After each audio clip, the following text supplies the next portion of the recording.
Common stocks and uncommon profits. तो अब बिना देरी किए इस बुक समरी की हम शुरुआत करते हैं। साथ ही आपको इन्वेस्टिंग के मामले में कैपेबल बनाने का सफर भी शुरू करते हैं। Clues from the past. इस बुक समरी के पहले अध्याय में हम आपको कुछ हिस्टोरिकल इन्वेस्टमेंट के बारे में बताएंगे और ये भी शेयर करेंगे कि कैसे आप इन पुराने इन्वेस्टमेंट से सीख ले सकते हैं। अब मान लीजिए आपके पास बैंक में कुछ एक्स्ट्रा पैसे पड़े हुए हैं जिनको आपने इन्वेस्टमेंट के लिए जमा किया था। तो आपको ये देखकर लगता है कि इन पैसों को कहीं इन्वेस्ट करना चाहिए, तो आप इन पैसों से कॉमन स्टॉक्स खरीदने का फैसला करते हैं। आपके इस डिसीजन के पीछे अनेक कारण हो सकते हैं। हो सकता है आप अपनी रेगुलर इनकम से ज्यादा कमाना चाहते हो, या हो सकता है कि आप अपने देश के साथ आगे बढ़ना चाहते हो, या ये भी हो सकता है कि आप भी उन लोगों में से हो जिनका ये मानना है कि अगर आपने कोई फोर्ड कंपनी जैसी एंटरप्राइज शुरू की होती तो आप भी आज कहाँ पर होते। इससे ये पता चलता है कि आप अपने और अपने फ्यूचर जनरेशन के लिए एक पूंजी छोड़ के जाना चाहते हैं, या हो सकता है कि इन सारी चीजों का मिक्सचर आपको कॉमन स्टॉक्स लेने के लिए इंस्पायर कर रहा हो। पर कुल मिलाकर अगर आप कॉमन स्टॉक्स खरीदने की कगार पर हैं, तो आप पैसे कमाने की लालसा रखते हैं। इसलिए ये लॉजिकल है कि आप कॉमन स्टॉक खरीदने से पहले ये देखेंगे कि किस कॉमन स्टॉक से सबसे ज्यादा पैसा कमाया जा चुका है। ये जानने के लिए आपको पुराने स्टॉक ट्रेड उठाकर देखने होंगे। अगर आप अमेरिकन स्टॉक मार्केट की ओर एक कैजुअल नजर भी डालते हैं, तो आपको ये साफ नजर आएगा कि दो बहुत ही अलग मेथड से ट्रेडिंग की जा रही है। ये दोनों ही मेथड सक्सेसफुल रहे हैं, जिस कारण ये तय करना अक्सर मुश्किल हो जाता है कि आखिर किस मेथड को फॉलो करना चाहिए। 19th सेंचुरी और शुरुआती 20th सेंचुरी में अनेक बड़े फॉर्च्यून और बहुत से छोटे फॉर्च्यून बिजनेस साइकिल पर सट्टा लगाकर बनाए गए थे। उस समय वही लोग कॉमन स्टॉक्स की दुनिया में सफल होते थे जिनके अच्छे फाइनेंशियल कनेक्शंस हुआ करते थे। इसके पीछे का कारण ये था कि इस समय की बैंकिंग कंडीशन बहुत ही नाजुक थी। आज की तरह उस समय भी अच्छी कंपनी ढूंढना उतना ही मुश्किल था जितना आज है। मार्केट में फ्लक्चुएशंस उस समय भी उतने ही होते थे जितने आज होते हैं। उस समय भी वही ट्रेडर सफल होता था जो लॉन्ग टर्म इन्वेस्टमेंट में विश्वास रखता था और सारे फ्लक्चुएशंस के बाद भी एक ही कंपनी के साथ टिका रहता था, न कि वो जो स्टॉक को सस्ते में खरीदता था और उसे चंद पैसों के प्रॉफिट के लिए बेच देते थे। अगर आप ये चीज सुनकर चौंक उठे हैं तो चौंकिए मत। आज भी ऐसी बहुत सी कंपनीज हैं जो स्टॉक एक्सचेंज पर रजिस्टर्ड हैं और जिस पर आप इन्वेस्ट कर सकते हैं। पर ऐसी कुछ ही कंपनीज होंगी जिनका 25 से 50 साल पहले स्टॉक $10,000 पर होगा और आज की डेट में उनका स्टॉक $225,000 पर पहुंच गया होगा। कुल मिलाकर अगर कोई इन्वेस्टर उस समय ऐसी कंपनी में इन्वेस्ट करता तो वो अपने फ्यूचर जनरेशन के लिए एक वरदान देकर गया होता।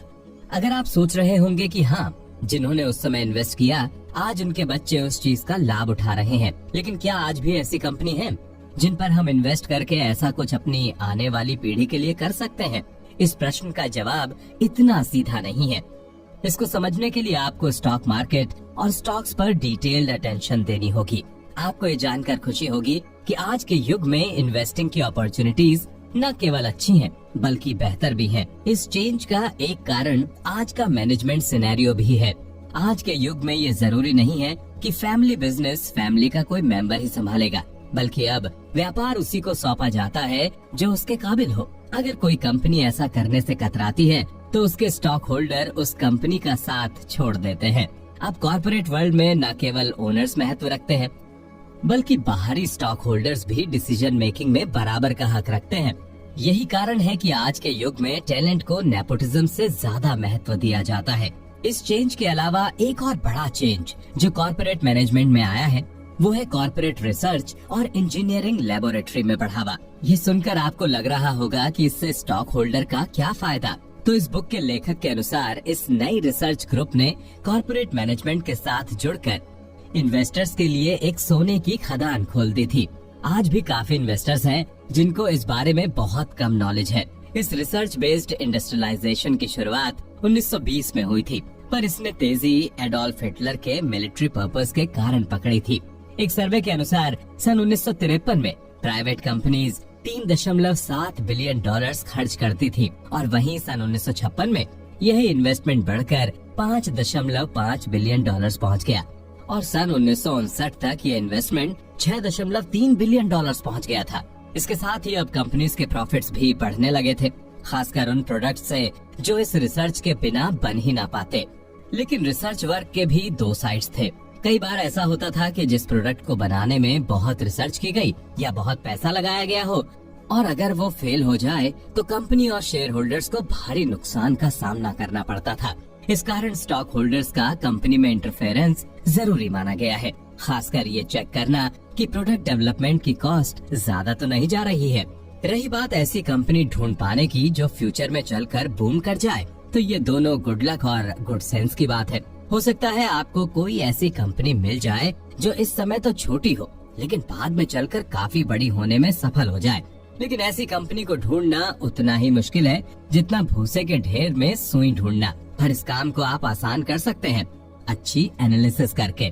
एक अच्छी एनालिसिस वैसे ही काम करती है जैसे एक बड़ा मैग्नेट भूसे के ढेर में सुई को ढूंढने में काम करता है। ये एनालिसिस करने के लिए आपको पास्ट कंपनी का सहारा लेना जरूरी है। पास्ट हम लोग को और भी क्लू देता है कि कैसे अपनी रिसर्च ऑर्गेनाइज करनी है, कैसे इंटर रिलेटेड प्रोडक्ट लाइंस को मार्केट में इकोनॉमिकली वर्थवाइल बनानी है और कैसे उनके अंदर इंटरेस्ट जगाना है। इससे ये क्लियर होता है कि ऐसी कंपनी में इन्वेस्ट करें जो डे टू डे टास्क में ज्यादा सफल हो, ना कि उन कंपनीज पर जो फ्यूचर की प्लानिंग ही करती रह जाएं।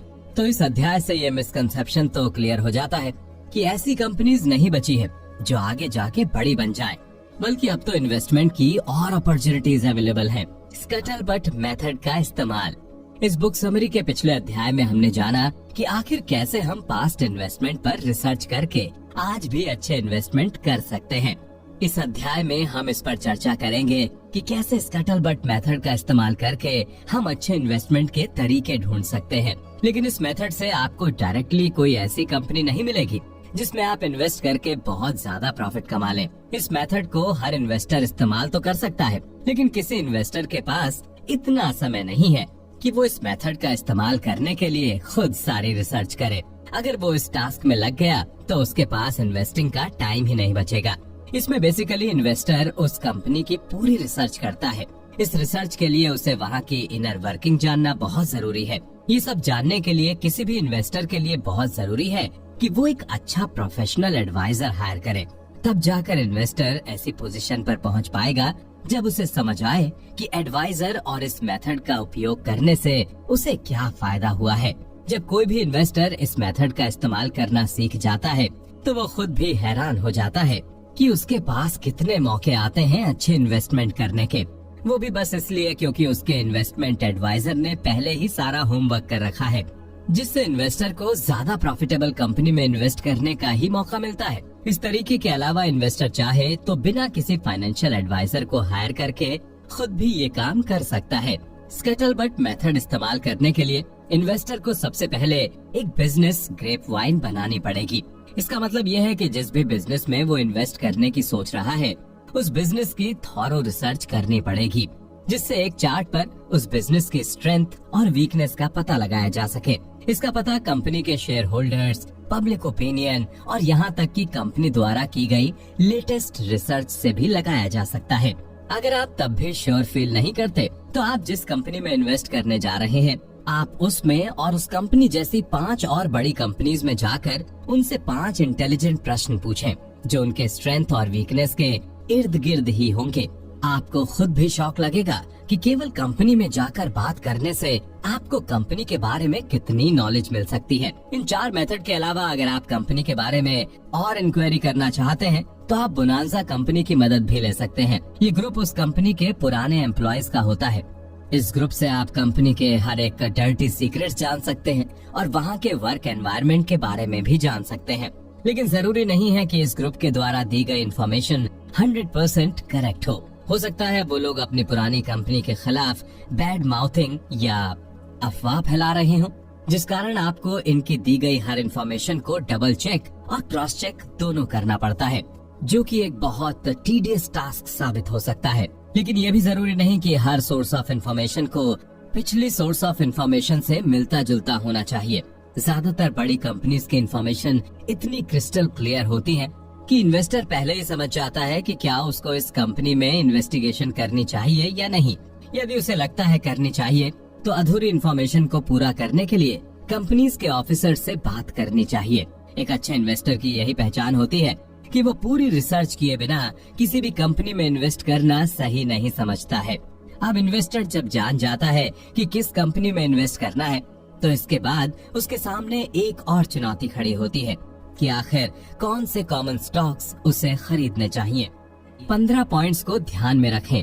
बुक समरी के पिछले अध्याय में आपने ये जाना कि कैसे स्कैटरबट मेथड का इस्तेमाल करके आप एक अच्छी कंपनी में इन्वेस्ट कर सकते हैं।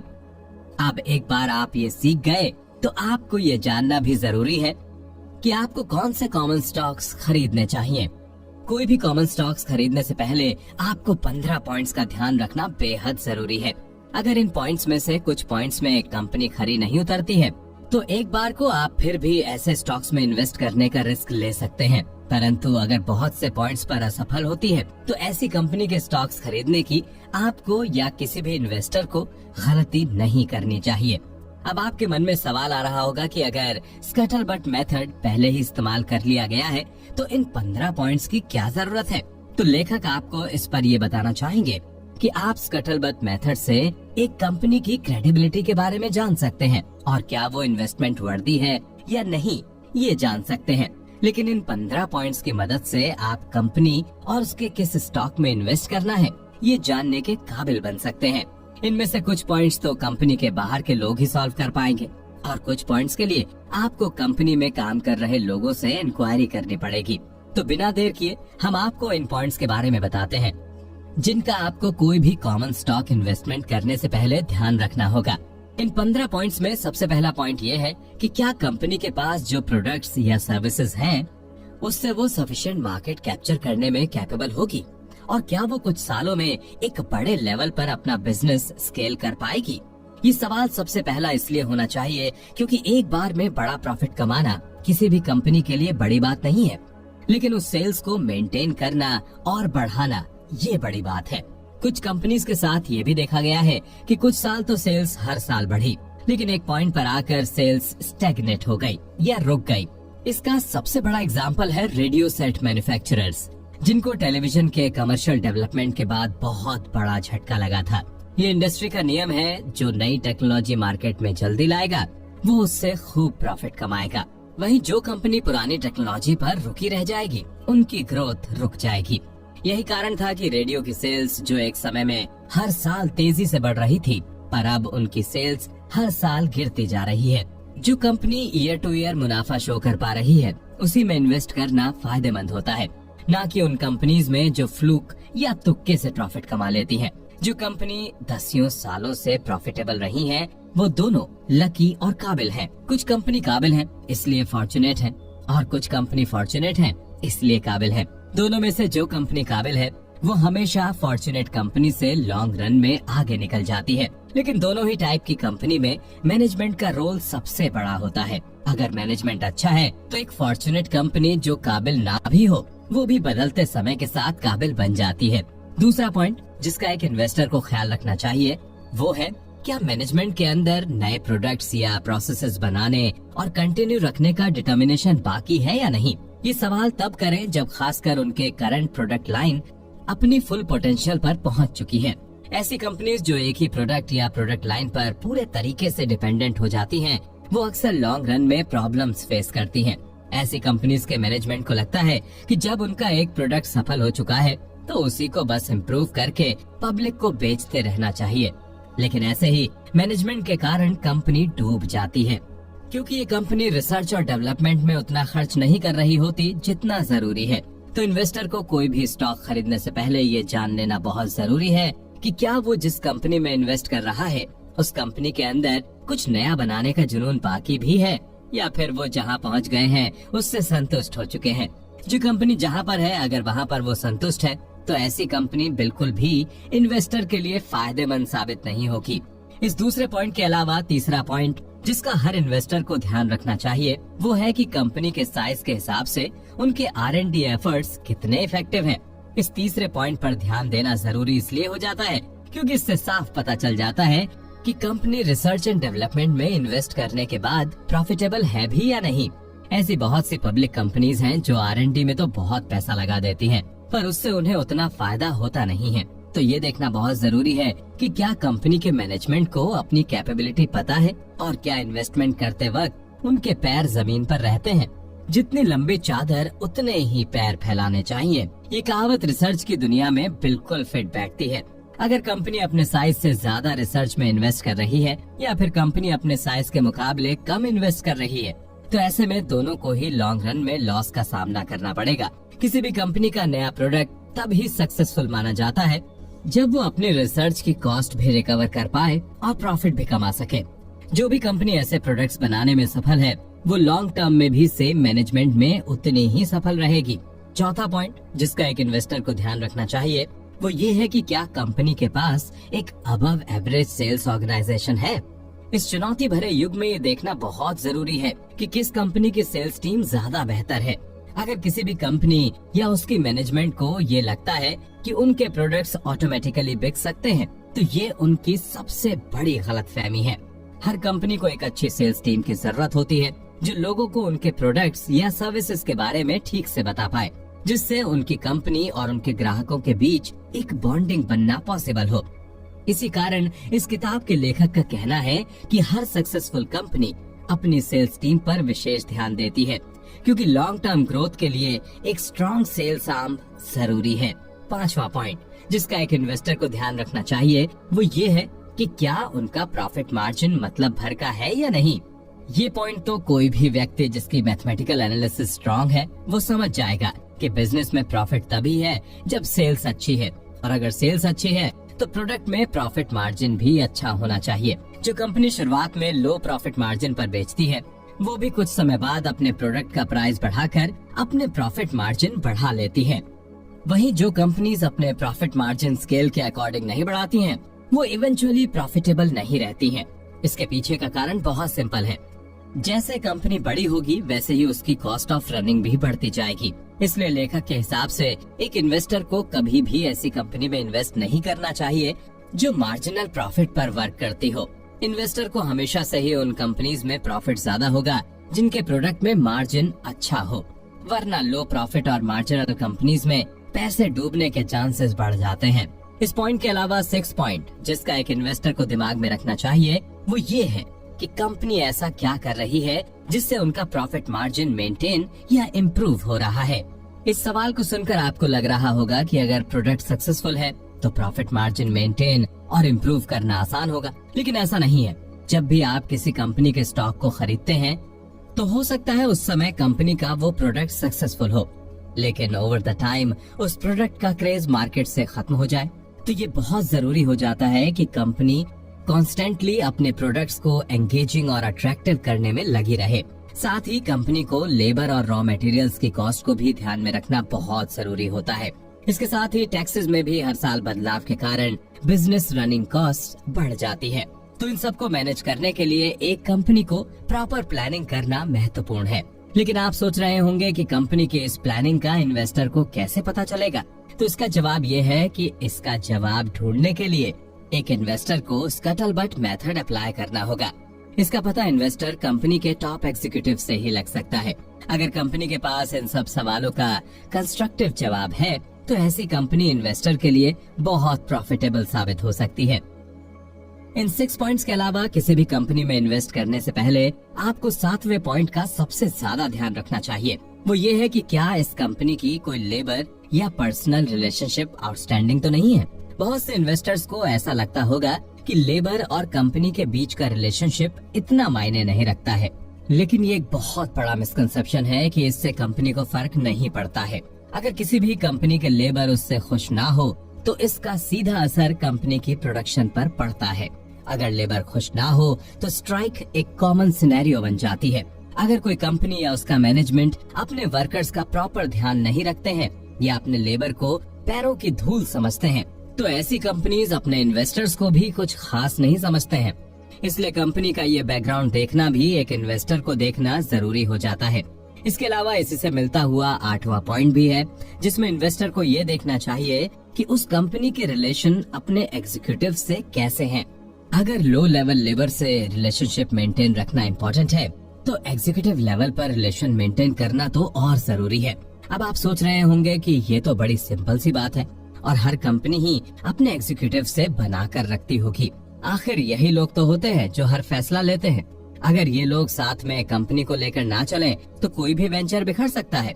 ग्रेटेस्ट इन्वेस्टमेंट अपॉर्चुनिटीज वही कंपनी आपको ऑफर करती है जिसमें एग्जीक्यूटिव्स के बीच एक अच्छी अंडरस्टैंडिंग होती है। इस पॉइंट के साथ आपको 9th पॉइंट का भी ध्यान रखना होगा। 9 पॉइंट ये है कि क्या कंपनी के मैनेजमेंट में डेप्थ है। अब आप सोच रहे होंगे कि मैनेजमेंट में यहाँ किस डेप्थ की बात हो रही है।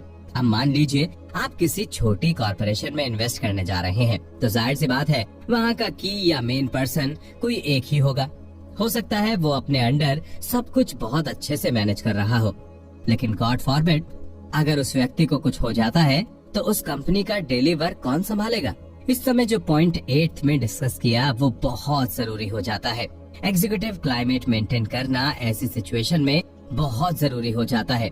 इसमें सबसे जरूरी है डेलीगेशन ऑफ रोल्स और पावर, जिससे ये सिचुएशन ना आए जहां सारी रिस्पॉन्सिबिलिटीज एक ही कंधे पर आ जाएं। ऐसा करने से छोटी कंपनी में इन्वेस्टर के लिए रिस्क सिग्निफिकेंटली कम हो जाता है। इसके अलावा जब हम 10th पॉइंट के बारे में डिस्कस करते हैं तो वो ये है कि क्या कंपनी की कॉस्ट एनालिसिस और अकाउंटिंग कंट्रोल अच्छी है। कोई भी कंपनी लॉन्ग टर्म सक्सेस नहीं पा सकती जब तक वो अपनी ओवरऑल कॉस्ट को एक्यूरेसी और डिटेल में बांट कर दिखा ना पाए। हर छोटी डिटेल जानने के बाद ही मैनेजमेंट इस चीज का अनुमान लगा पाएगी कि आखिर किस फील्ड या किस जगह पर ध्यान फोकस करने की जरूरत है। अगर किसी कंपनी को यही नहीं पता होगा कि आखिर किस एरिया में काम करना है, तो उन्हें यही नहीं पता होगा कि किस प्रोडक्ट को प्रमोट करना है या किस प्रोडक्ट को वो सेल या डिस्काउंट में बेचना अफोर्ड कर सकते हैं। यही सारे कारण होते हैं कि किसी भी कंपनी का फाइनेंशियल एनालिसिस और अकाउंटिंग जानना जरूरी है। अब इतने पॉइंट सुनने के बाद आपके मन में ये सवाल आ रहा होगा कि हम एक ही बिजनेस में इतनी छानबीन क्यों कर रहे हैं, हम लोग कंपटीशन और भी तो देख सकते हैं। तो यही आता है 11th पॉइंट कि क्या बिजनेस के ऐसे और भी एस्पेक्ट होते हैं जो एक कंपनी को कंपटीशन से बेहतर बनाती हैं। तो अब आप सोच में पड़ गए होंगे कि आखिर कौन से ऐसे एस्पेक्ट होते हैं जो एक कंपनी को दूसरी कंपनी से अलग बनाते हैं। ये एस्पेक्ट हर चीज में काउंट होते हैं। मान लीजिए कोई कंपनी अगर अपना प्लांट सेटअप करती है, तो जाहिर सी बात है कि रियल एस्टेट में भी ऐसी कंपनी को वर्क करना पड़ेगा। तो अगर एक कंपनी कम लीज पर काम कर रही है, तो जाहिर सी बात है वो कंपटीशन से ज्यादा प्रॉफिट कमा पाएंगे। अब इसको बेहतर समझने के लिए एम्प्लॉयज का इंश्योरेंस का एग्जाम्पल ले लीजिए। अगर एक कंपनी का इंश्योरेंस कॉस्ट 35% कम है, तो वो अपने रनिंग कॉस्ट कम करने में कामयाब रहे।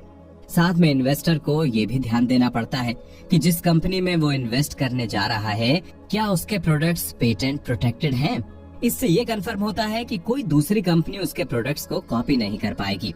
इन सब के बावजूद भी हो सकता है कि कोई बड़ी कंपनी उस प्रोडक्ट के आइडिया को चुराने में कामयाब हो जाए। तो आपको एज एन इन्वेस्टर ये ध्यान रखना होगा कि आप जिस कंपनी में इन्वेस्ट करने जा रहे हैं उसमें और भी ऐसे प्रोडक्ट के आइडिया या प्लान होने चाहिए जो कंपटीशन को तगड़ा झटका देने के लिए हमेशा रेडी हो। इस पॉइंट के एंड के साथ हम आते हैं अपने 12th पॉइंट पर, जिसमें आपको अब ये देखना होगा कि क्या कंपनी प्रॉफिट को शॉर्ट रेंज बेसिस पर प्रेडिक्ट कर रही है या लॉन्ग टर्म बेसिस पर प्रेडिक्ट कर रही है। कुछ कंपनीज ऐसी होती हैं जो इमीडिएटली ज्यादा से ज्यादा प्रॉफिट कमाना चाहती हैं, वहीं कुछ कंपनीज जानबूझकर अपने प्रॉफिट को डिले करती हैं, जिससे वो ओवर द इयर्स अपनी रेपुटेशन बना पाएं और बेहतर तरीके से अपनी कंपनी को स्केल अप कर पाएं। किसी भी कंपनी में कस्टमर्स को कैसे ट्रीट करते हैं उसी से क्लियर हो जाता है कि वो कंपनी आगे चलकर कितनी रेपुटेड बन पाएगी। रेपुटेशन कमाना प्रोडक्ट बेच के प्रॉफिट कमाने से कई गुना मुश्किल होता है, इसलिए इन्वेस्टमेंट के समय ये देखना भी एक तरह से जरूरी हो जाता है। इस पॉइंट के अलावा 13th पॉइंट जिसको हर इन्वेस्टर को ध्यान में रखना चाहिए इन्वेस्ट करने से पहले कि क्या आने वाले वक्त में उस कंपनी को और इन्वेस्टमेंट या इक्विटी फाइनेंसिंग की जरूरत पड़ेगी, जिस कारण करंट शेयर होल्डर्स की एग्जिट स्ट्रेटजी पर इफेक्ट पड़ सकता है। ये कोई भी अन्य व्यक्ति आपको नहीं बताएगा, ये आपको खुद अपनी बुद्धि से सोचना पड़ेगा कि जिस कंपनी में आपने एज एन इन्वेस्टर इन्वेस्ट करने का मन बनाया है, क्या वो ऐसी पोजीशन में आ चुकी है कि उसे और इन्वेस्टमेंट की जरूरत नहीं है। अगर नहीं तो आपको ये ध्यान रखना होगा कि जब फ्यूचर में और इन्वेस्टमेंट होंगे या इक्विटी फाइनेंसिंग करेंगे तो जाहिर सी बात है उससे आपके शेयर पर भी असर पड़ेगा। तो किसी भी इन्वेस्टर को ऐसी ही कंपनी में इन्वेस्ट करना चाहिए जिसका क्लियर प्लान हो फ्यूचर इन्वेस्टमेंट्स और इक्विटी डाइल्यूशन के ऊपर, जिससे आपको अपनी इन्वेस्टमेंट पर बाद में पछताना ना पड़े। इस पॉइंट के बाद बढ़ते हैं हम 14 पॉइंट पर, जो ये है कि क्या मैनेजमेंट अपने इन्वेस्टर से अपने अफेयर्स के बारे में फ्रीली बात करता है, खासकर तब जब ट्रबल्स और डिसअपॉइंटमेंट्स का उस कंपनी को सामना करना पड़ता है। ये बिजनेस का नियम है कि सबसे अच्छी चलने वाली कंपनीज भी डिफिकल्टीज फेस करती हैं। अगर कोई कंपनी लगातार नए प्रोडक्ट्स बना रही है तो जाहिर सी बात है कि उसे कुछ ना कुछ फेलियर्स का सामना भी करना पड़ेगा, और ये फेलियर्स अक्सर कॉस्टली भी साबित होते हैं। फेलियर नहीं हुए तो हो सकता है कभी आपको डिले का सामना करना पड़े। ऐसे एक्सपेंसेस आपको एज एन इन्वेस्टर एक्सेप्ट करने का जिगरा रखना होगा, नहीं तो आप एक अच्छे इन्वेस्टर कभी नहीं बन पाएंगे। साथ ही आपको ये भी देखना होगा कि क्या कंपनी अपने इन्वेस्टर्स के साथ ट्रांसपेरेंट है या फिर आपको एक फर्जी रोजी इमेज दिखाकर बेवकूफ बनाने की कोशिश कर रही है। इसी से पता चल जाता है कि कंपनी का मैनेजमेंट कितना ट्रुथफुल है। हर इन्वेस्टर को हमेशा उसी कंपनी में इन्वेस्ट करना चाहिए जो अपनी पोजीशन के बारे में अपफ्रंट हो, ना कि वो जो हर बुरी खबर छिपाने में लगी रहे। इसी के साथ हम अपने आखिरी और 15वें पॉइंट पर पहुंच जाते हैं। इस पॉइंट में आपको ये ध्यान रखना होगा कि क्या कंपनी की मैनेजमेंट की इंटीग्रिटी अनक्वेश्चनेबल है। अब आप सोच रहे होंगे कि मैनेजमेंट की इंटीग्रिटी क्यों जरूरी है, तो उसका कारण ये है कि शेयर होल्डर तो कंपनी के मेन एसेट से दूर है, लेकिन फेस ऑफ द कंपनी तो मैनेजमेंट ही उभर के सामने आता है। लेकिन वहीं अगर मैनेजमेंट की ही इंटीग्रिटी पर जनता सवाल उठाने लगे तो कहीं ना कहीं कंपनी की इंटीग्रिटी पर भी सवाल उठने लगते हैं। तो ऐसी सिचुएशन में आपको ऐसी कंपनी को हर हाल में अवॉइड करने की कोशिश करनी चाहिए, क्योंकि अगर उनकी इंटीग्रिटी पर फ्यूचर में चलकर सवाल उठना शुरू हो जाते हैं तो उससे कंपनी को हैवी लॉस का सामना करना पड़ सकता है। तो ये तो 15 पॉइंट्स हो गए जिनको आपको विशेष ध्यान रखना चाहिए किसी भी कंपनी के कॉमन स्टॉक्स खरीदने से पहले। बुक समरी के इस अध्याय में हम आपको बताएंगे एक कॉमन डिलाइमा जो हर नया इन्वेस्टर फेस करता है। वो ये है कि उसे कैसे हर इन्वेस्टमेंट करने से पहले प्रोडक्ट और मार्केट को समझना बहुत जरूरी है। जैसे जो व्यक्ति जिस जगह रह रहा है उसे अपने एरिया में चल रही कंपनीज के बारे में ज्यादा नॉलेज होगी। फॉर एग्जाम्पल, जो व्यक्ति कार फैक्ट्री के पास रहता है वो ऑटोमेटिव कंपनी में इन्वेस्ट करने में ज्यादा कॉन्फिडेंट फील करेगा, क्योंकि उसको पता है कि उस कंपनी में उसे क्या देखना है और उसे उस कंपनी से क्या क्या उम्मीदें हैं। वहीं अगर कोई गांव या रूरल साइड का व्यक्ति है तो उसके पास इतने अवसर नहीं है जितने एक अर्बन या शहरी व्यक्ति के पास है। ये गैप इसलिए है क्योंकि जो व्यक्ति सेंटर के ज्यादा करीब है उसी के पास एक लॉन्ग टर्म कंपनी ढूंढने के चांसेस ज्यादा हैं।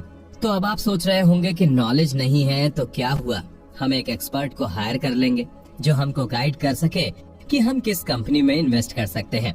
अगर आप ऐसी सोच रखे हुए इन्वेस्टमेंट करने उतर रहे हैं तो ये आपकी बहुत बड़ी भूल है। अगर आप बिना स्टडी किए इन्वेस्टमेंट करने जाएंगे तो आपका लोग फायदा उठा लेंगे। हो सकता है आपका फाइनेंशियल एडवाइजर अच्छा ही साबित ना हो और वो आपके पैसे डुबो दे। इसी कारण से अपने इन्वेस्टमेंट को लेकर बेसिक प्रिंसिपल्स तो बिल्कुल क्लियर होने चाहिए। यदि आप इतना करने के कैपेबल नहीं हैं, तो बेहतर यही होगा आप इस कॉम्पिटिटिव फील्ड में एकदम से ना उतरें। कुल मिला के सबसे जरूरी ये है कि किसी इन्वेस्टर को इन्वेस्ट करने से पहले कंपनी की फील्ड के बारे में मतलब भर की जानकारी होनी चाहिए। साथ ही अगर इन्वेस्टर का उस जैसी कंपनी में अगर पास्ट एक्सपीरियंस है तो उससे एक इन्वेस्टर को कंपनी के बारे में बेहतर आइडिया लग पाता है। इसका कारण ये है कि आज की तारीख में हर इन्वेस्टमेंट एडवाइजर ये तो कह देता है कि उसको हर फील्ड की पूरी इन्फॉर्मेशन है, लेकिन अब रोज के हिसाब से स्टॉक की दुनिया में इतनी सारी कंपनीज एंटर कर रही हैं कि हर कंपनी का ट्रैक रखना बहुत मुश्किल साबित हो रहा है। इस कारण से फाइनेंशियल एडवाइजर अब इनकम्पिटेंट होते जा रहे हैं। ये जानने के लिए कि सबसे अच्छा फाइनेंशियल एडवाइजर कौन है, उसके लिए एक इन्वेस्टर को एडवाइजर की पास्ट इन्वेस्टमेंट्स को कंसिडरेशन में लेना होगा। जैसे एक अच्छे डॉक्टर को उसके सक्सेसफुल ऑपरेशंस देखते हुए चुना जाता है, वैसे ही इन्वेस्टमेंट फील्ड में भी ये फाइनेंशियल एडवाइजर्स के ऊपर लागू होता है। लेकिन इसमें किसी एडवाइजर की सफलता को समझना इतना आसान नहीं है। आपको हर एक चीज को कंसिडर करना पड़ेगा कि आखिर उनके प्रीवियस क्लाइंट ने किस टाइम पर इन्वेस्ट किया था। साथ में आपको ये भी कंसिडर करना पड़ेगा कि आपका एडवाइजर किस टाइप के स्टॉक्स के साथ सफल रहा है, जिसको ध्यान में रखकर आपको उसी टाइप की कंपनीज में इन्वेस्ट करना चाहिए। साथ में एक इन्वेस्टर और फाइनेंशियल एडवाइजर के बीच एक अच्छी कंपैटिबिलिटी होना बहुत जरूरी है, जिससे दोनों का फील्ड ऑफ इंटरेस्ट भी सेम हो। इस कंपैटिबिलिटी से फ्यूचर कॉन्फ्लिक्ट्स को प्रिवेंट किया जा सकता है। एक बार जब आपने अपना फाइनेंशियल एडवाइजर सेलेक्ट कर लिया, उसके बाद आपको ये चूज करना होगा कि आप किस टाइप की कंपनी में इन्वेस्ट करना चाहते हैं। अब आप सोच रहे होंगे जो भी कंपनी ज्यादा प्रॉफिट देगी या जो ज्यादा स्टेबल होगी उसी में इन्वेस्ट करेंगे। तो इस सोच के साथ देखा जाए तो आपके लिए 2 टाइप की कंपनीज के ऑप्शन खुल जाते हैं। पहला टाइप जो लॉन्ग टर्म में प्रॉफिट दे सकती हैं और स्टेबल कंपनीज में गिनी जाती हैं। ये जनरली बड़ी कंपनीज होती हैं जिनको इंस्टीट्यूशनल स्टॉक्स भी कहा जाता है। इसके अंदर इंश्योरेंस कंपनीज, प्रोफेशनल ट्रस्टीज और ऐसी ही बड़ी ऑर्गेनाइजेशंस गिनी जाती हैं। अगर आप ऐसी कंपनीज में इन्वेस्ट करते हैं तो आप एक लेस रिस्की इन्वेस्टमेंट कर रहे हैं। अगर कंपनी को कभी फ्यूचर में लॉस भी होता है तो आप ज्यादा पैसे नहीं गवाएंगे। वहीं अगर प्रॉफिट भी होता है तो वो लॉन्ग टर्म में ही होगा। ये ऐसी कंपनीज हैं जहां आप अपने पैसे को इन्वेस्ट करके चैन की नींद सो सकते हैं। वहीं अगर आप किसी रिलेटिवली यंग कंपनी में इन्वेस्ट करते हैं तो आप एक हाई रिस्क इन्वेस्टमेंट करने की सोच रहे हैं। इस टाइप का इन्वेस्टमेंट 2 धारी तलवार की तरह है।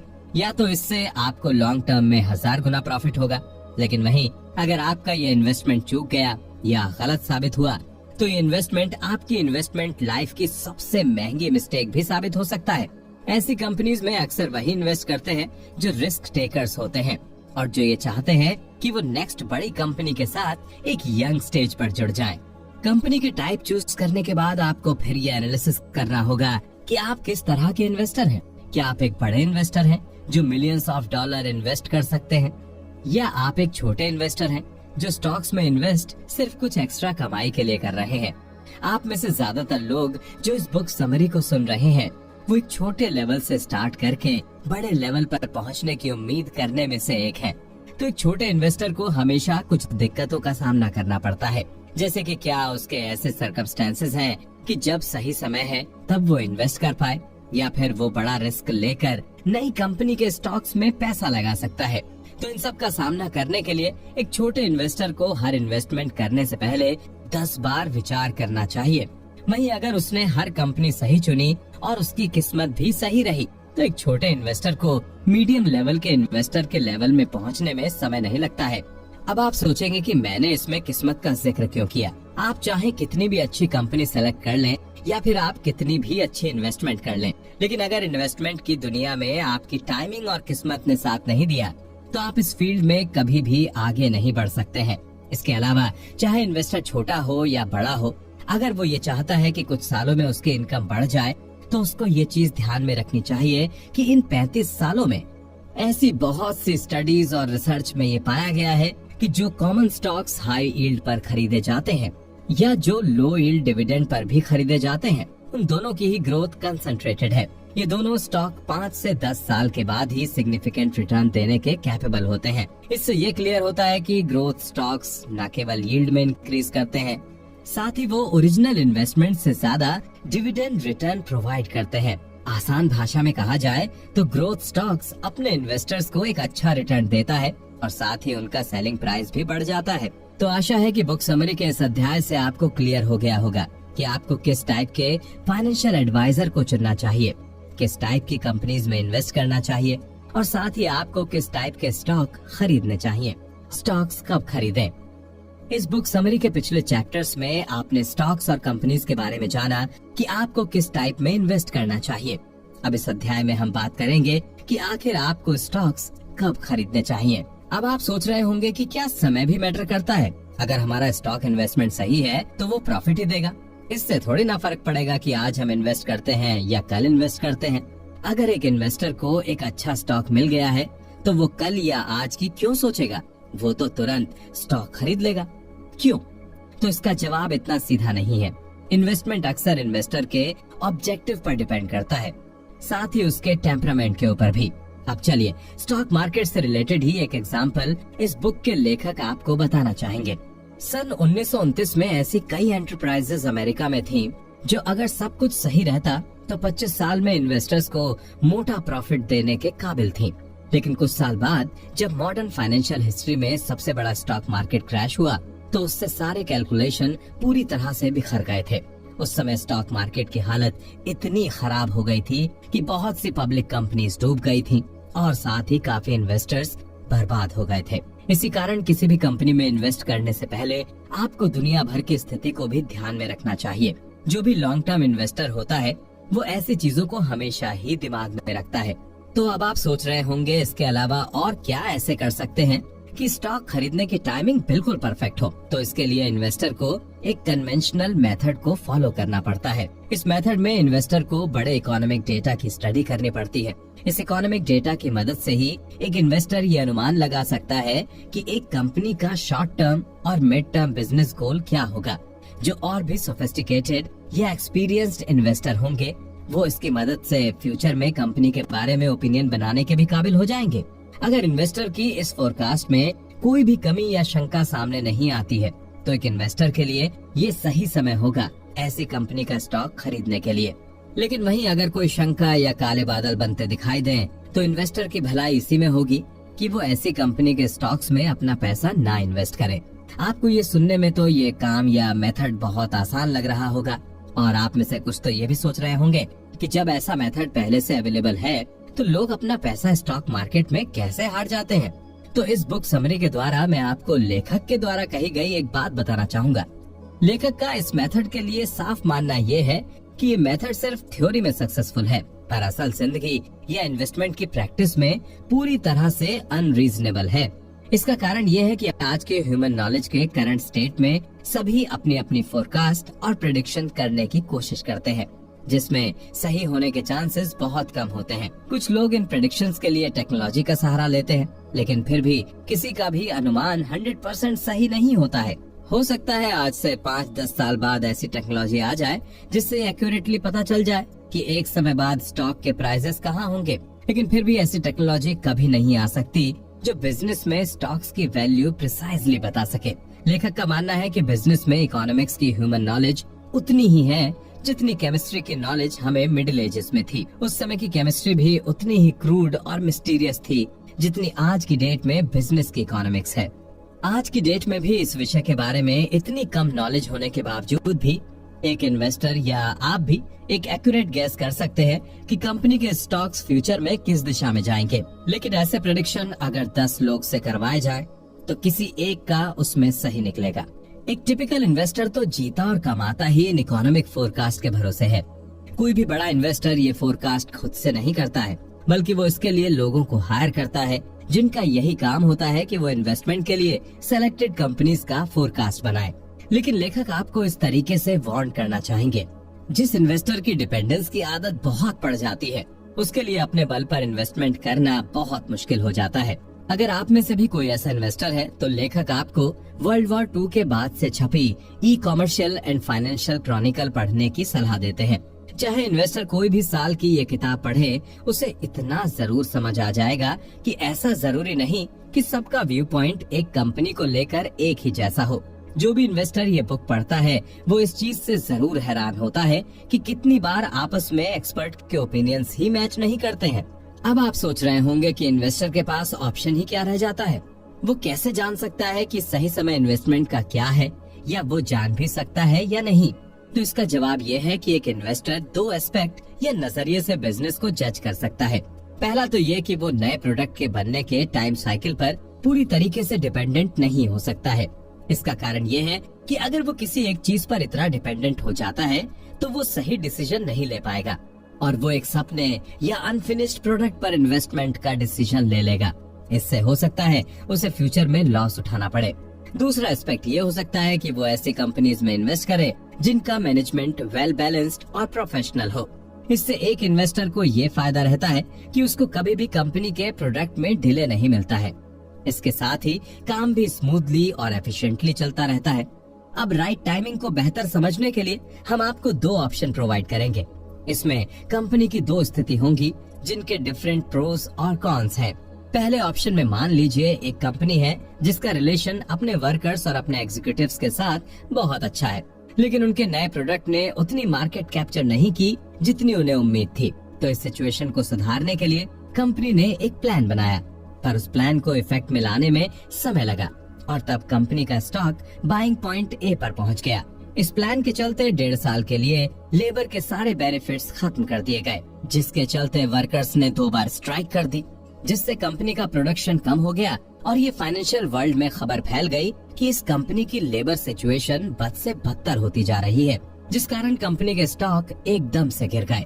लेकिन वो ज्यादा दिन तक नीचे नहीं रहे, क्योंकि मैनेजमेंट के प्लान ने रंग दिखाना शुरू कर दिया था, जिससे एक बार फिर प्रोडक्ट्स की सेल और लेबर दोनों सुधरने लगी। अब इस पॉइंट को हम कहेंगे बाइंग पॉइंट बी। अब देखते हैं कि किस इन्वेस्टर को ज्यादा फायदा हुआ। जिसने बाइंग पॉइंट ए पर स्टॉक खरीदे, उसने कंपनी के पीक पर स्टॉक खरीदे, जिस कारण जब कंपनी में दिक्कतें आई तो उसके स्टॉक्स पर नेगेटिव असर पड़ा।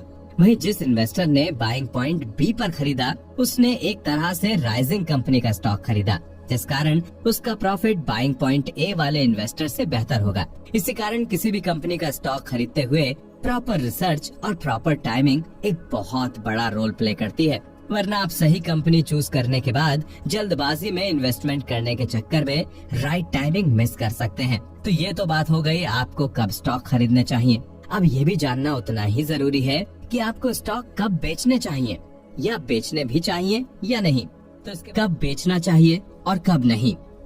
इस बुक समरी के पिछले चैप्टर में हमने जाना कि स्टॉक कब खरीदना चाहिए। अब जब आप एक बार स्टॉक खरीदते हैं तो ऐसा तो है नहीं कि आप अपनी पूरी जिंदगी इसको लेकर बैठे रहेंगे। ऐसे तो कोई भी इन्वेस्टर अपने स्टॉक से प्रॉफिट कमा ही नहीं पाएगा। ऐसे बहुत से कारण हो सकते हैं कि एक इन्वेस्टर को अपने स्टॉक्स बेचने पड़े। हो सकता है उसको नया घर खरीदना हो, या ये भी हो सकता है कि उसे अपने बच्चों के बिजनेस में इन्वेस्ट करना हो। इस टाइप की कॉमन स्टॉक की सेलिंग पर्सनल कहलाती है, ना कि प्रोफेशनल। तो इस टाइप की सेलिंग पर हम अपनी इस बुक समरी में गौर नहीं करेंगे, बल्कि हम आपको इस अध्याय के द्वारा ये बताएंगे कि कौन सी सेलिंग से एक इन्वेस्टर ज्यादा पैसे कमा सकता है। लेखक के हिसाब से एक इन्वेस्टर अपने स्टॉक्स केवल 3 कारणों से बेचता है। पहला कारण तो ये है कि जब इन्वेस्टर से कोई ज्यादा स्टॉक खरीदने में गलती हो जाए। अब मान लीजिए कि किसी इन्वेस्टर ने किसी कंपनी के स्टॉक्स खरीद लिए, पर उन्हें खरीदने के बाद उसे ये रियलाइजेशन होता है कि उसने जो स्टॉक्स खरीदे हैं वो हाई वैल्यूएशन पर खरीद लिए हैं। ऐसी गलती स्टॉक मार्केट की दुनिया में इतनी कॉमन है कि आपको विश्वास ही नहीं होगा। पर इस टाइप की सिचुएशन में किसी भी इन्वेस्टर को अपने इमोशन को किनारे रखकर डिसाइड करना होता है। उसको अपनी गलती एक्सेप्ट करनी पड़ती है और जल्द से जल्द ऐसे स्टॉक को अपने पोर्टफोलियो से निकालना पड़ता है। ऐसे स्टॉक्स को इन्वेस्टर जितनी जल्दी बेच दें, उनके लिए उतना ही फायदेमंद रहेगा, वरना स्टॉक को अपने पास लंबी ड्यूरेशन तक रख के वो अपने लॉसेस को बढ़ा सकते हैं। इसका कारण ये है कि ओवर द टाइम ऐसे स्टॉक वैल्यू में ऊपर नहीं जाते, बल्कि और नीचे गिर जाते हैं। लेकिन अगर आप एज एन इन्वेस्टर ऐसे स्टॉक्स खरीदने की गलती कर देते हैं तो उसमें बिल्कुल भी निराश होने वाली बात नहीं है। हो सकता है कुछ टाइम तक आपको ये गलती बहुत बड़ी लगे, लेकिन लेखक का मानना है कि ऐसे एक्सपीरियंस ही एक इन्वेस्टर को बना देते हैं या तोड़ देते हैं। जो एक अच्छा इन्वेस्टर होगा वो अपनी इस गलती से सीखेगा और आगे से किसी भी कंपनी में इन्वेस्ट करने से पहले अपने गलत इन्वेस्टमेंट से मिली सीख का उपयोग करेगा। इस रीजन के अलावा दूसरे रीजन जिसके चलते लोग अपने स्टॉक्स बेचते हैं वो है कि कंपनी की सेल्स ओवर द टाइम बदलती रहती है। हो सकता है कुछ मैनेजमेंट में चेंजेस की वजह से कंपनी की डीलिंग में फर्क आ गया हो सकता है जिन 15 पॉइंट्स को ध्यान में रखकर आपने इन्वेस्ट किया हो वो कंपनी अब उन 15 पॉइंट्स पर फॉलो नहीं कर रही हो। जब कोई भी कंपनी इस तरह से डिटोरिएट हो रही हो तो उसके ज्यादा नहीं बस 1-2 कारण ही होते हैं। या तो जैसा कि लेखक ने पहले बताया कि मैनेजमेंट में कमी होगी, या फिर कंपनी जो प्रोडक्ट या सर्विस देती है उसकी अब मार्केट में डिमांड नहीं बची है। लेकिन अक्सर ये होने का कारण ये पाया गया है कि कंपनी के टॉप एग्जीक्यूटिव्स उतनी अच्छी परफॉर्मेंस नहीं दे पा रहे होते जितने उनसे पहले वाले दे रहे होते हैं। अब ये होना बिल्कुल जरूरी भी नहीं है, लेकिन कई बार ये भी हो सकता है कि कंपनी की सेल्स इतनी बढ़ गई हो कि अब कंपनी को खुद ना पता हो कि सेल्स कैसे बढ़ानी है। दोनों में से कुछ भी होने पर जो इन्वेस्टर के पास स्टॉक रखा हुआ है उसे उस कंपनी के स्टॉक्स तुरंत बेच देने चाहिए। भले ही लोग कुछ भी कहें या मार्केट में उसके डिमांड पर भी इससे कोई असर ना पड़ा हो, लेकिन एज एन इन्वेस्टर आपको इससे फर्क नहीं पड़ना चाहिए कि लोग क्या कह रहे हैं या फिर मार्केट में माहौल क्या है, बल्कि एक इन्वेस्टर को सारे सेंटिमेंट्स को साइड में रखकर हार्ड फैक्ट्स का सामना करना पड़ता है। जिस कारण जब भी किसी इन्वेस्टर को दोनों में से कोई एक स्थिति दिखती है तो वो तुरंत अपने स्टॉक्स बेच देता है। वहीं जो इन्वेस्टर ऐसी स्थिति में स्टॉक्स बेचने में हिचकिचा जाता है उसे लॉन्ग टर्म में ऐसी कंपनी में ज्यादातर लॉस का ही सामना करना पड़ता है। इन दोनों कारणों के अलावा एक और थर्ड रीजन है जिसके चलते एक इन्वेस्टर अपने स्टॉक्स बेचने के लिए मजबूर होता है। ये थर्ड रीजन है ओवर प्राइस्ड स्टॉक्स। बहुत से नए इन्वेस्टर या अनसोफिस्टिकेटेड इन्वेस्टर ये गलती जरूर करते हैं। अब आप सोच रहे होंगे कि क्या गलती, ओवर प्राइस स्टॉक्स को बेचने में आखिर बुराई ही क्या है? अगर आप भी ये सोच रहे हैं तो आप दूर का नहीं सोच पा रहे हैं। मान लीजिए कोई स्टॉक आज आपके और मार्केट के अकॉर्डिंग ओवर प्राइस्ड है।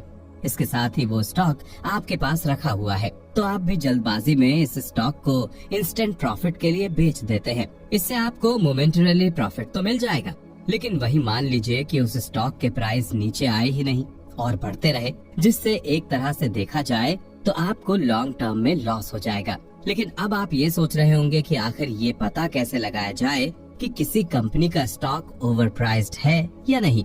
तो ये जानने के लिए आपको डिफरेंट क्राइटेरिया की ओर देखना होगा। क्या कंपनी किसी एक प्रोडक्ट के भरोसे इतना ग्रोथ दिखा रही है, या फिर नए प्रोडक्ट लॉन्चेस के कारण जेन्युइन ग्रोथ दिखा रही है? कोई भी कंपनी जो year on year growth show कर रही हो, उसके लिए ये बहुत बड़ी बात नहीं है कि वो एक डिकेड के बाद अपनी वैल्यूएशन 4 टाइम्स कर दे। ये कारण हो सकता है कि एकदम से स्टॉक का रेट ओवर प्राइस्ड लगने लगे। लेकिन वहीं अगर कोई नई कंपनी 3-4 साल में ये कमाल अचीव कर लेती है, तो इसके बहुत चांसेस हैं कि स्टॉक ओवर प्राइस्ड असल में हो गया है। ऐसे में किसी भी इन्वेस्टर को अपने सारे स्टॉक्स की जगह केवल ग्रोथ स्टॉक्स बेचने चाहिए, क्योंकि ग्रोथ स्टॉक्स शुरू से ही ओवर प्राइस्ड होते हैं। लेकिन अगर ऐसे में कोई भी सेंसिबल इन्वेस्टर होगा, तो वो अपने स्टॉक्स को ऐसे रीजन से कभी नहीं बेचेगा। इस अध्याय से ये कंक्लूजन निकल कर आता है कि अगर आपने अच्छी कंपनी के अच्छे कॉमन स्टॉक्स खरीदे हैं, तो अच्छा टाइम इन स्टॉक्स को बेचने का कभी नहीं है। स्टॉक्स बेचने से बेहतर ये होगा कि आप स्टॉक्स को रखे रहें और प्राइस में बढ़ने दें। ये सुनकर आपको ये लग रहा होगा कि स्टॉक्स बेचेंगे नहीं तो प्रॉफिट कैसे कमाएंगे, लेकिन अगर आप लॉन्ग रन में देखेंगे तो जो स्टॉक्स अच्छे हैं वो आपको बहुत बड़े रिटर्न्स भी दे सकते हैं।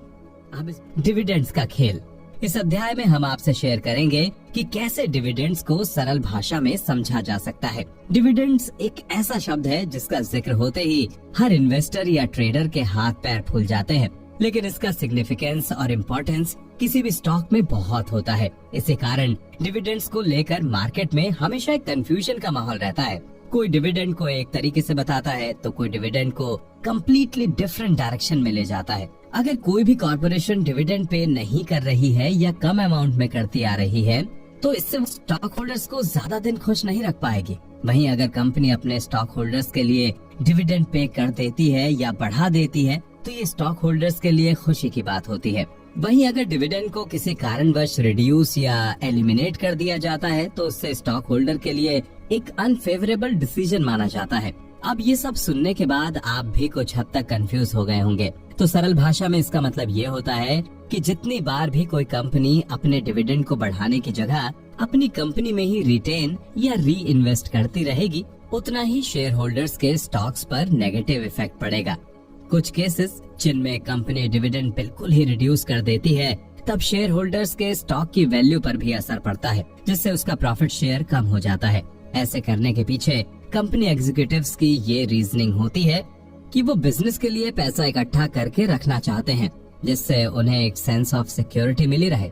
लेकिन ऐसे लोग ये नहीं समझ पाते कि ऐसा करने से वो स्टॉक होल्डर्स के मन में कंपनी के खिलाफ कड़वाहट को जन्म दे रहे हैं। देखा जाए तो कंपनी की सिक्योरिटी और रेपुटेशन बनाने में स्टॉक होल्डर्स का बहुत बड़ा योगदान रहा है, जिस कारण वो डिविडेंड के रूप में रिवॉर्ड पाने की उम्मीद रखते हैं। तो डिविडेंड से सबसे ज्यादा प्रॉफिट किसका होता है, इसको समझने के लिए हम एक इमेजिनरी कंपनी के एग्जाम्पल का सहारा लेते हैं। मान लीजिए एक कंपनी है जिसका नाम XYZ है, जो एक वेल मैनेज्ड कॉर्पोरेशन है, जो कि कुछ सालों से स्टेडली ग्रो कर रही है, लेकिन उसका सालों से डिविडेंड सेम रहा है। लेकिन 4 साल पहले जो डिविडेंड देने में कंपनी को अपनी 50% इनकम देनी पड़ रही थी, वहीं अब उस कंपनी को डिविडेंड पे करने के लिए अपनी 25% इनकम का ही इस्तेमाल करना पड़ रहा है। अब इस कंपनी के board of directors same dividend होने का ये जस्टिफिकेशन देंगे कि वो कंपनी की रिटेन्ड अर्निंग से दूसरी बड़ी मार्केट में एक्सपेंड करना चाहते हैं। लेकिन इस तरीके से ये कॉर्पोरेशन अपने लार्ज स्टॉक होल्डर्स को ज्यादा फेवर कर रही होगी, जिसका भुगतान छोटे शेयर होल्डर्स को करना पड़ेगा। इसके पीछे का कारण ये है कि बड़े स्टॉक होल्डर्स एक हायर टैक्स ब्रैकेट में हैं, जिस वजह से एक बड़ा स्टॉक होल्डर अपने डिविडेंड के स्मॉल परसेंटेज को ही रख सकता है और इसलिए वो नहीं चाहता कि डिविडेंड बढ़ाया जाए। दूसरी तरफ छोटे शेयर होल्डर्स, जिनको बड़े शेयर होल्डर्स जितना टैक्सेस नहीं भरने होते, वो ये जरूर चाहते हैं कि कंपनी डिविडेंड का रेट बढ़ा दे। अब ये किसी कॉर्पोरेशन के लिए देखने वाली बात होती है कि क्या डिविडेंड